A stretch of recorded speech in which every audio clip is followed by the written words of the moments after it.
So I had this house music playlist on when I was interviewing Josh, and it's a good little playlist.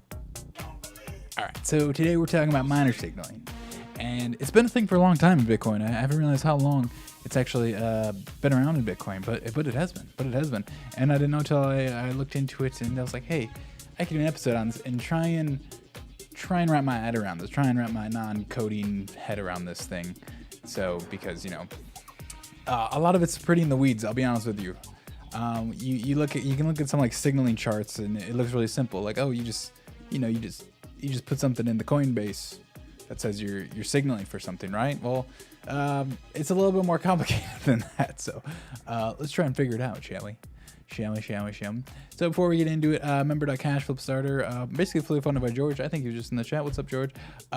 It's basically a decentralized social media. Oops, I gotta turn that guy off. It's a decentralized social media. It's based on the memo.cash protocol. Let's check it out real quick, shall we? So yeah, this is to basically upgrade this. It's basically memo.cash, but with the nice UI.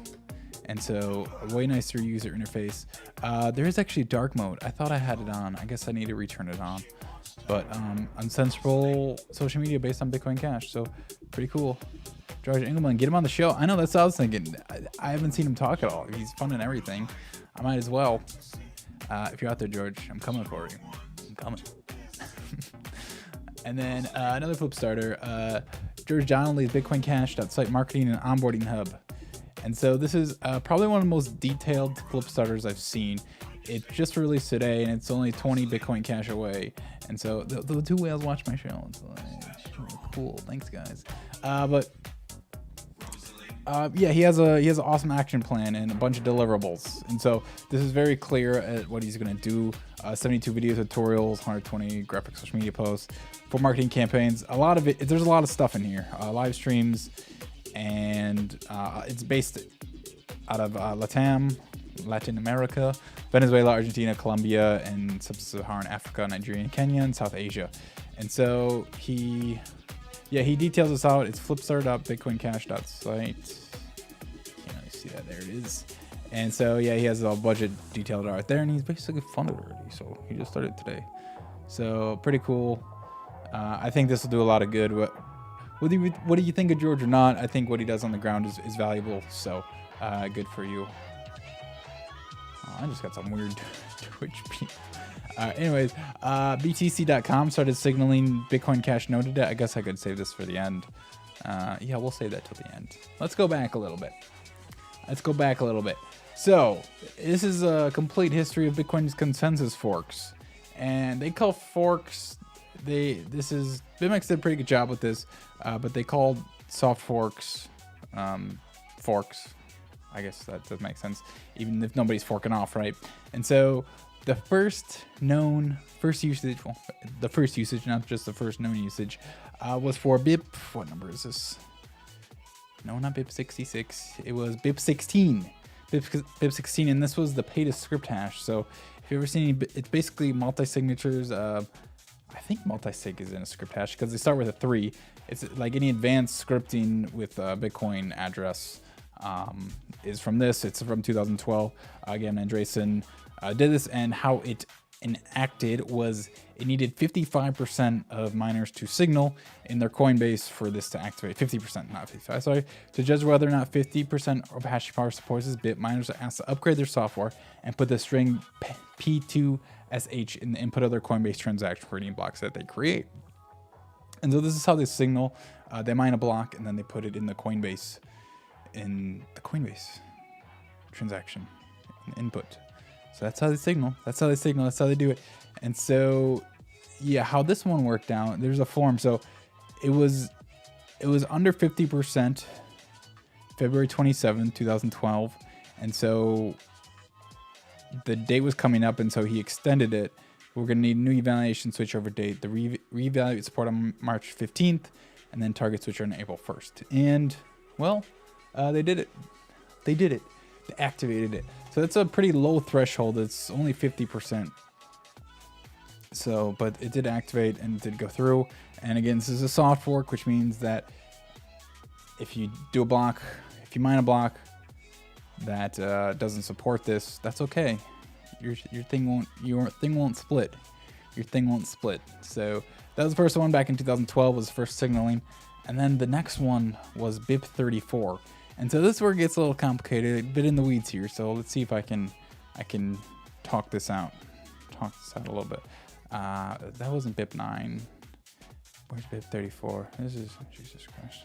So many BIPs. Bitcoin Improvement Protocol, BIP.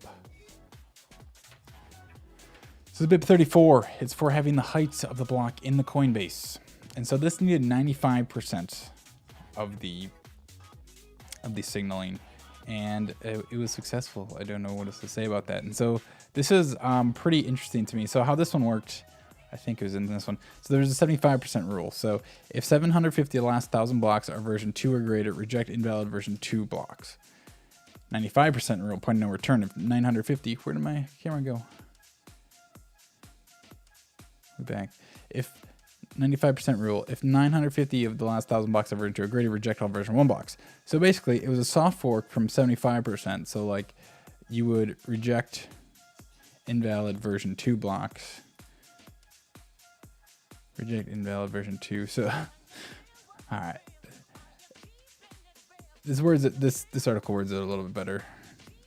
Where did this article go? Right here. So,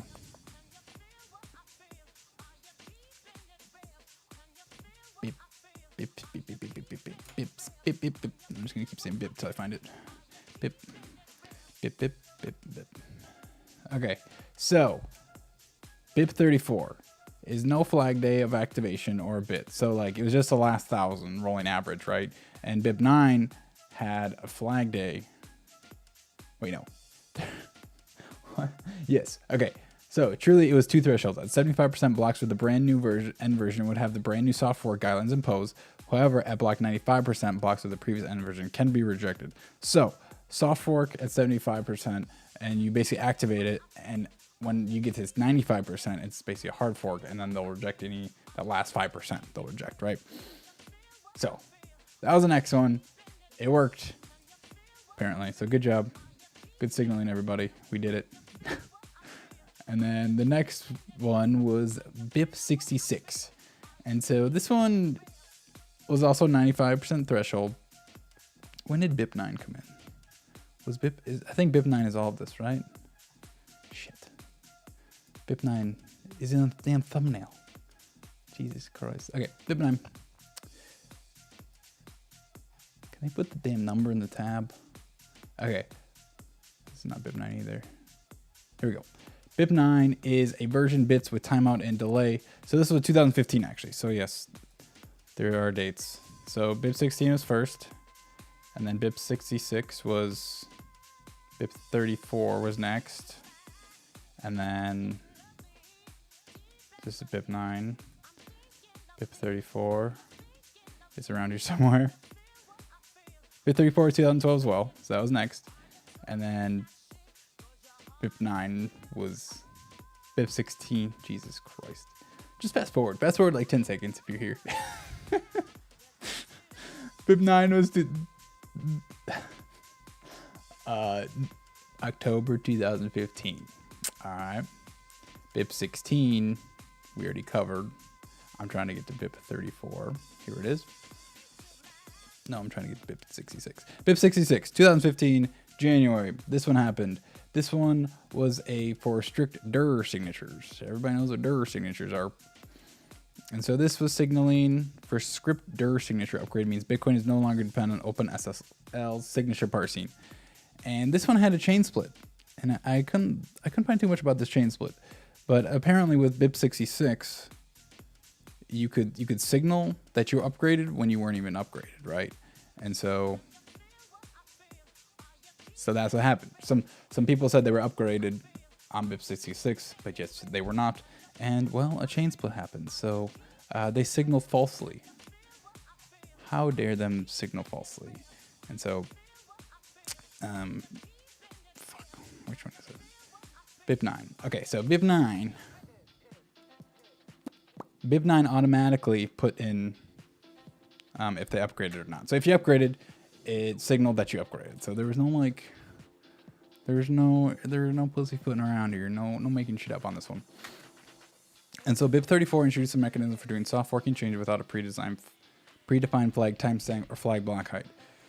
Instead, we're relying on measuring miner support indicated by a higher. So I believe this means the rolling average, right? And so 34 was the rolling average, and BIP9 was about a date. And so BIP9 was how they did Segwit. And so this is like pre-history, right? Pre-Bitcoin scaling debate. And then you get into what people talk about now, and it's the whole Segwit thing, right? And so let's fast forward to these guys, these cool fellas.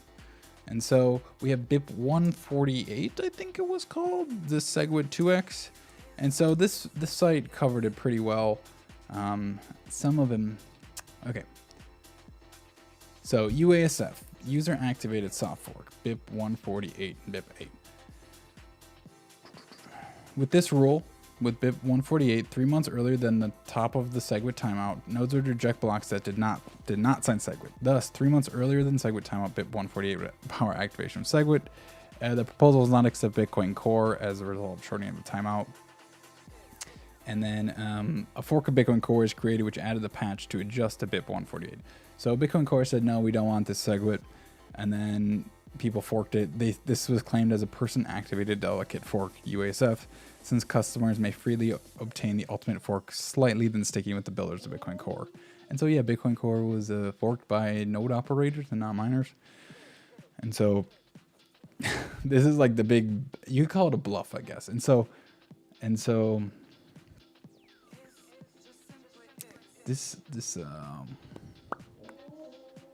so there's an interesting part in here. Sorry, there was a really interesting thing here that was actually, so what happened was Segwit 2x, there was 95% signaling, 80% signaling. The New York agreement, right? Okay, I'm all over the place here. Let's bring it back. So the Segwit 2x, there was signaling to activate this, and it needed 80% or more to activate Segwit 2x, right? And so it did. I think 95% of the miners signaled for 2x.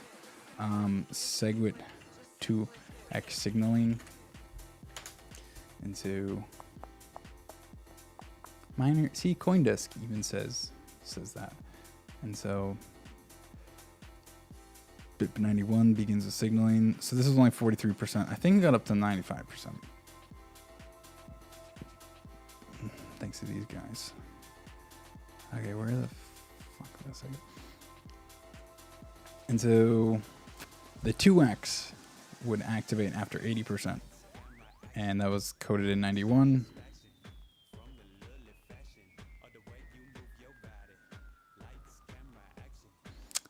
Okay, and so here's like the interesting thing. So everybody thinks that the Segwit 2x signaling was just for Segwit 2x, right? But this article says that this was just to activate Segwit, and the 2x wasn't like really part of it, right? And so it says, due to this, although there are claims that Segwit 2x reached 80% dominance, and an in-depth study of BIP 91 exhibits that 80% dominance was just for Segwit activation, without essentially a later 2x capability. Hard fork. The ambiguity of BIP 4, which signaled for it, has continued to be a thorn in block size debates later. And so futures confirm that 2x was a bust. And so it suggests that New York agreement achieved 8% dominance even in mining is laughable. However, the New York agreement textual content that ties BIP 4 to Segwit 2x nonetheless exists. And so basically, yeah, they're saying BIP 148 was signaled for Segwit and not Segwit 2x. I think that's like a whole nother rabbit hole you could kind of dive down, like, oh, were they really signaling for just the 2x, or were they signaling for Segwit, right? Catching him now. Thanks for going through all the history, signaling pretty interesting stuff. Yeah, it's again, like the technicalities is so like in the weeds. It's kind of hard to sort through. What's the Tobias Rogue post about stopping ABC or BCHN from implementation of replay protection? Basically, you implement replay protection if you think you're going to be the minority fork, and nobody thinks they're going to be the minority fork. So here we are. I think he's doing some type of smart contract thing for like a futures market, which I mean is cool, but apparently you need replay protection in both the chains for it to work. otherwise it ain't gonna work. Because like basically for replay protection, it just like separates the two chains completely, like a clean split. But it does require wallets and such to upgrade themselves. It adds like a whole new thing you need to add into your software, right? And so that's what he's talking about. And so it is a little bit messier to like implementing wise, because the software's out already. It's a little bit more messy implementing wise to put this replay protection in. So that's what he's talking about. But again, it's usually like the minority puts the replay protection in. So Bitcoin Cash had replay protection in when they forked from BTC. But now they don't do it anymore, like on the upgrades, because ABC doesn't do it because they know they're going to be the majority, but they probably won't be in November. So we'll see what happens as November gets closer. And so, okay, BIP 148 proponents proceed to carry this present day that it was a BIP 148 shorter timeout and no compromise is activated on August 1st. The main miner selected to BIP 91 as a face-saving tech, which truly eliminated the second clause of NYA, which was the 2x. So they say that 2x failed activation was a failed promise by Bitcoin builders, but like, again, it's signaling. So like proven in BIP 66, you can signal one thing and do another thing. And so signaling, I think, is valuable for like agreeing, lack of a better word, pre-consensus, like to know what other miners think.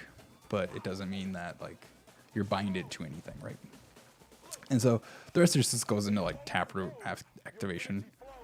Like, how do we activate Taproot? Because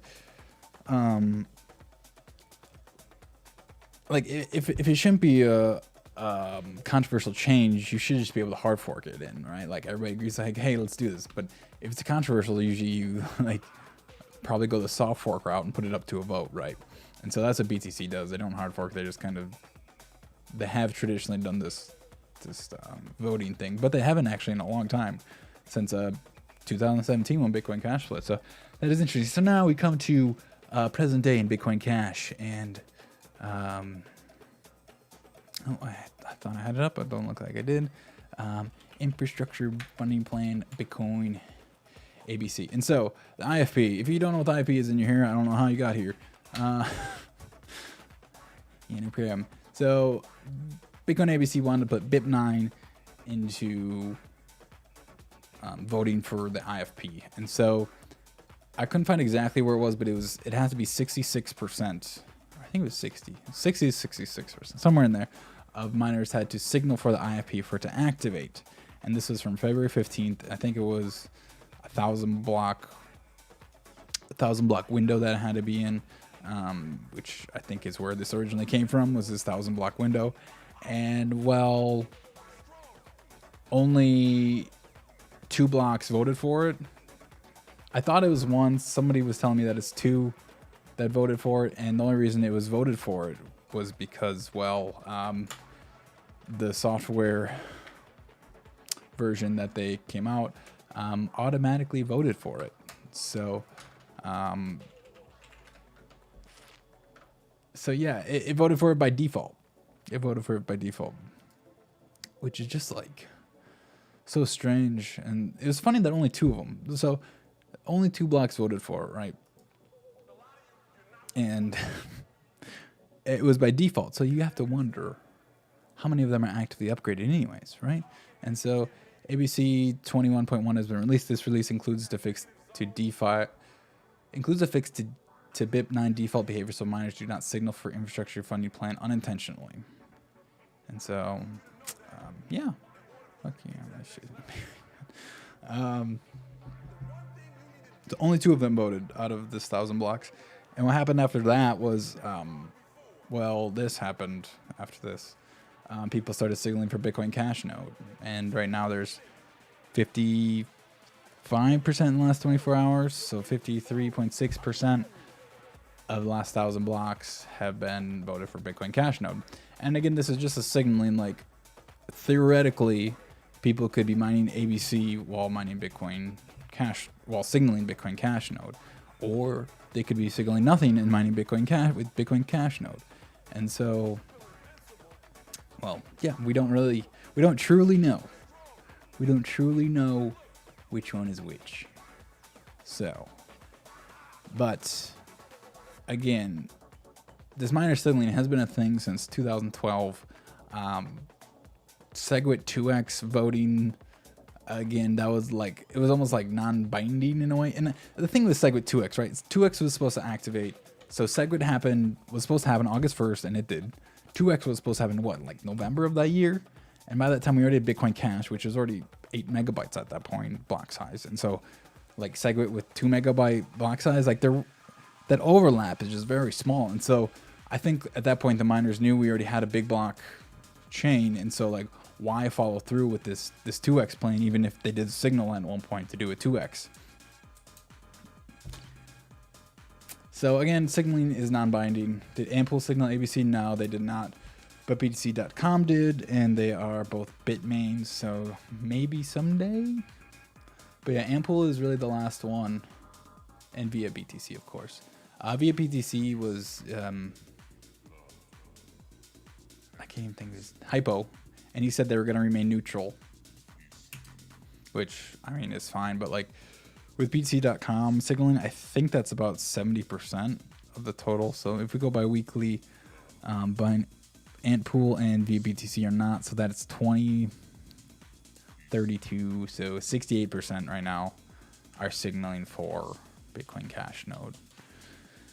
So it's kind of like dominoes at this point. So again, I think the signaling is valuable because it gives miners a chance to like determine what the other ones want, and reduces the amount of pain that will be suffered during the chain split. If people can coordinate, miners can coordinate because they see what other miners are doing, I think that's very valuable. And so there's no actual like activation rules for the signaling by any means. It's just kind of a show of support, while all the other signaling kind of did have rules behind it. But this one does not. So yeah, that's what I got. That's what I got about Bitcoin signaling. A real rough history. Somebody could probably edit this down to a 3-minute video. Oh, yeah. All right, I'm going to wrap up the show. I'm going to go on Twitch. I'm going to be editing my next video, so if you want to come hang out over there, that's cool. It's be a little more put together in this. So, hope you learned something. All right, bye-bye, YouTube. Twitch is in the description.